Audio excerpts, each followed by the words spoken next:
I did want to share a little bit more. So this experience is a big deal for me personally. We had been planning to celebrate this expedition, but doing it later in the year. So I had compiled a lot of the newspaper stories from their trip through the Powder River Basin, and the goal was just to focus on the June 23rd to July 2nd trip of the 25th Infantry Bicycle Corps. All that kind of fell through, and I was really bummed out. One of the first things Erick, after he arrived, we talked about, how did I get into the 25th Infantry? I was born into it.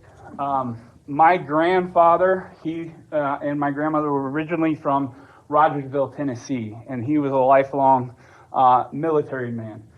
He achieved the rank of Staff Sergeant. He was the Chief of Smoke for the 25th Infantry Division out of Schofield Barracks, Hawaii. And on July 24th, 1966, he was killed in action. So I never knew him, but I knew about his name on the wall in Washington, D.C.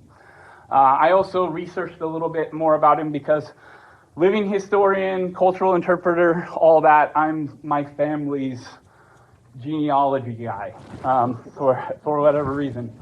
I knew that my grandfather, who had last been stationed at Schofield Barracks, Hawaii, had a great-grandfather that he never knew. His mother didn't even know her own grandfather because in 1864, in Atlanta, Georgia, during the City of Atlanta battles at Utoy Creek, Schofield, General Schofield, the man the barracks are named after, had a blunder on August 4th, and many of his men were captured. He rectified the situation a few days later and was able to render the Confederates useless there in that location. However, a lot of his men had been captured and sent to a place called Camp Sumter. We know it today as Andersonville National Cemetery and Prison Site. I've been to Andersonville many times to visit the grave of Private Lawson.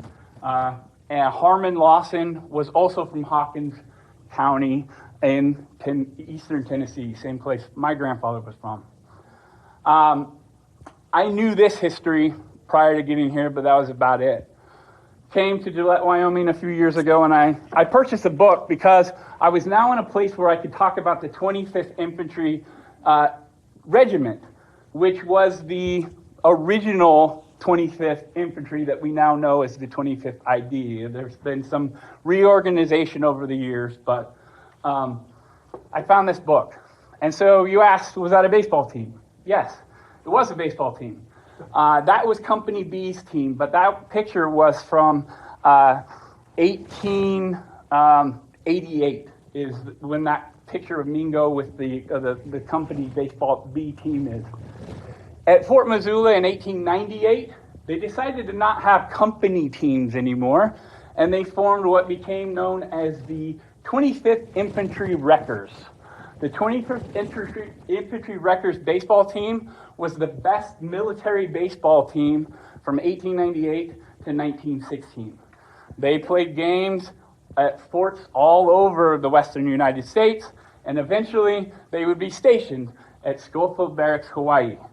And between 1916 and 1920, the thing to do for Major League Baseball teams here in the States was to form an all-star team and send them to Schofield Barracks, to Hawaii, to play the 25th Infantry Records. Most of the time they lost. They don't get credit for being the best baseball team in America, which they probably were between 1898 and 1916, and a little bit beyond, because they were all black. They were also a military team. So none of the games they played against any barnstorming Major League white baseball team would get credit. 4 men from Schofield Barracks at the end of their career were recruited by Casey Stengel to come play for the Kansas City Monarchs. And many of them are remembered at the Kansas City Negro Baseball Hall of Fame Museum. This book was helpful in that it details a lot of the movements of the 25th Infantry from Fort Snelling, which we have an exhibit about Mr. Eastman, who was there about 20 years before the 25th ever got there, but from Fort Snelling to Fort Missoula and all the way to Schofield Barracks. As I started using this book to prepare for the 25th Infantry celebration we wanted to do this year, I came across page 13, and there was an image of this guy, and underneath it, it says, Captain Gaines Lawson, 25th Infantry, Commanding Company I from April 20th, 1869 to September 16th, 1892. I then began to see report after report of Captain Gaines Lawson moving his men throughout the western United States from initially from Fort Snelling to Lusk, Wyoming. Then they force marched to a train and found their way to Fort Missoula. He then eventually finds his way to places in Texas and whatnot. Captain Gaines Lawson is one of 2 men to receive the Medal of Honor from a place called Hawkins County, Tennessee. He received it for the Battle of Minville, saving a man's life under fire. And he then went on to serve as the commanding officer of Company I for the 25th Infantry. His cousin is Private Harmon Lawson, buried at Andersonville Cemetery. His nephew and great-nephew is my grandfather.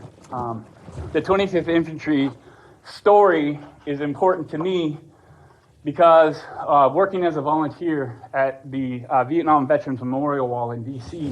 while being employed at Colonial Williamsburg was important to me because I never knew my grandfather. I didn't know anything about him. To tell you a little bit about the people in East Tennessee and the haulers there, you don't talk about the dead because that's just going to bring it on. If you get cancer, you don't talk about cancer. You don't talk about bad things. All anybody from East Tennessee remembers is that my grandfather died in action, so that's a bad thing. They stopped talking about him altogether. It was once said that what the grandfather wishes to forget, the grandson wants to know, right? It's also been said, and it's why I do what I do, is that in life you get to die twice. First is that physical death, and then the second one is when nobody says your name. That was very significant to me when I was at the Vietnam Veterans Memorial Wall, because you could hear, I recommend going late at night when the tourists aren't there.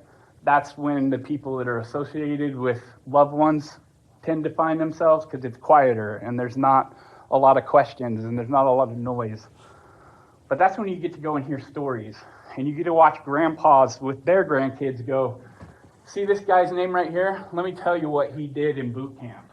And then the kids start giggling because he remembers that guy's name. And those grandkids get to hear what their grandfather was like as a goofball. Not as a soldier, not as somebody who died in a battle, but as a person, as a human. And I translated that throughout my career in that there's a lot of people in American history, they didn't get their names. They didn't get their dignity. They didn't get to be a person. And nobody remembers them because nobody knows who they were. Through my research, through Erick thankfully saying, yes, I'll come speak at your museum, I'm taking the day off anyway, I get to give some people their dignity back. I get to talk about people and not objects and things and material culture that museums are known for. And I get to pay tribute to my family, because while I don't look like Erick or any of the soldiers in that photograph, the 25th Infantry story is my family story. You know, nobody owns history, but it is all of our history. And it's important to include all those stories, so that's why we do that. The 25th Infantry records were recognized this last year by a project by the Evansville Flannel Company. So I'm wearing the 1916 reproduction 25th Infantry cap. And we got you one as well, Eric, as a gift. So just want to say thank you for doing that and for coming.